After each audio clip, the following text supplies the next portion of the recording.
Hi there guys, it's Aaron here from Console Deals, back again with another on-camera video with something a little bit celebratory for you lovely lot today. Now, as I'm sure most of you are aware, Monster Hunter Rise comes out this month on March 26th, and we at Console Deals are so excited about it that we're actually giving away a copy of the game alongside that attractive new Nintendo Switch Pro controller based on the design from the game. Let's have a quick look at that. So, in order to tie in with that competition and celebrate the release of the game at the end of this month, I thought it would be fun to celebrate and look at the 5 things we're excited to try out first when we get our hands on the game on March 26th. And it's not just me that's excited. Oh no, my little friend here from Monster Hunter Stories. Also, getting a sequel later on in the Nintendo Switch's life cycle. So without further delay, let's get right into it. Here are the 5 things we can't wait to do first when Monster Hunter Rise releases.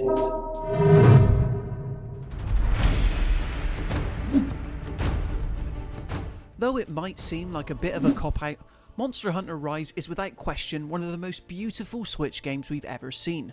No offense to you, Breath of the Wild.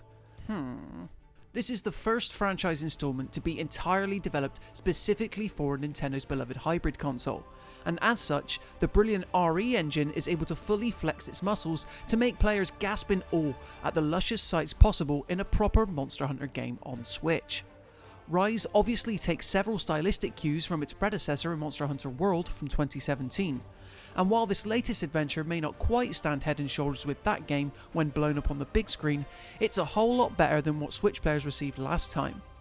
Monster Hunter Generations Ultimate got the job done, sure, but originally being a Nintendo 3DS title drastically held it back in the visual department.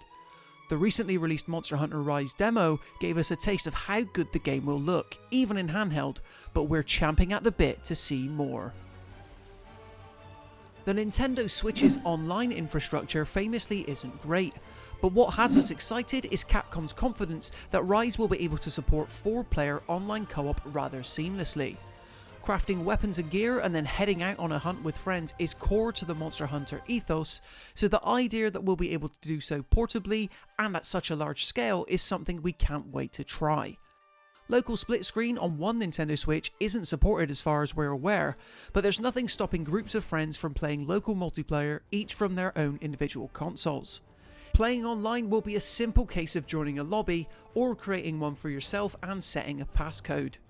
This is all indicative of how Monster Hunter Rise attempts to modernise its online components on Switch, despite running on marginally lesser powered hardware than say PlayStation and Xbox. One of Monster Hunter Rise's big new features that's exclusive to this entry is the ability to zoom about using the Wirebug.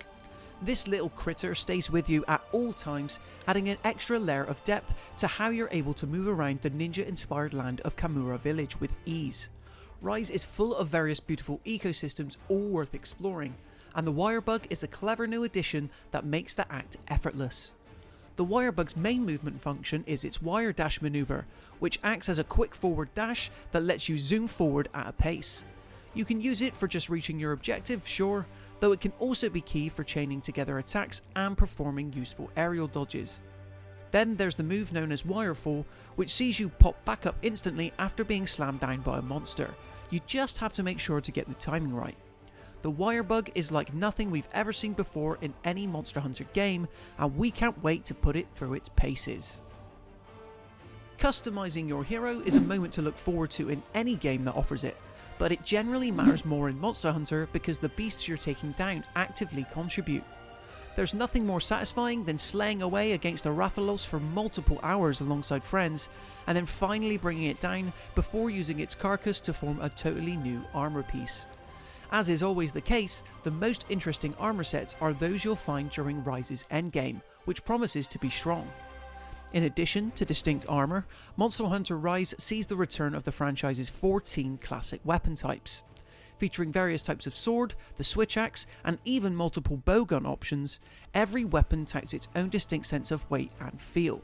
We can't wait to find out which one best fits our playstyle on March 26th when Monster Hunter Rise releases.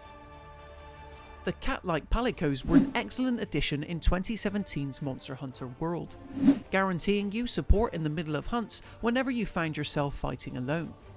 Series veterans will be pleased to learn that they return in Monster Hunter Rise, fully equipable with their own weapons and armour. However, both you and your Palico are now also joined by a new species called the Palamu, a rideable creature that helps you get around without eating too much stamina.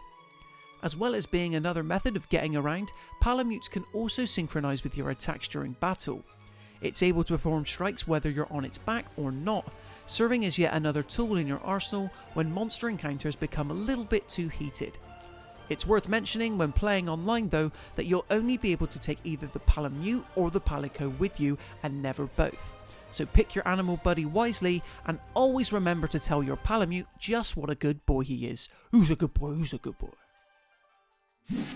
So there you have it guys, the 5 things we personally cannot wait to do first when Monster Hunter Rise releases later on this month on March 26th. Now don't forget, as well as looking forward to the game, you can enter our competition to win the game and the Nintendo Switch Pro Controller right now. It ends on the day of release, March 26th, so I'll put the link in the description. Be sure to enter while you can, and it is unfortunately open to UK applicants only. But until then, if you enjoyed this video, fellow Slayer, be sure to subscribe to the channel for more lovely content like this, as well as future fun videos. But until then, thank you very much for watching, and until next time, happy gaming!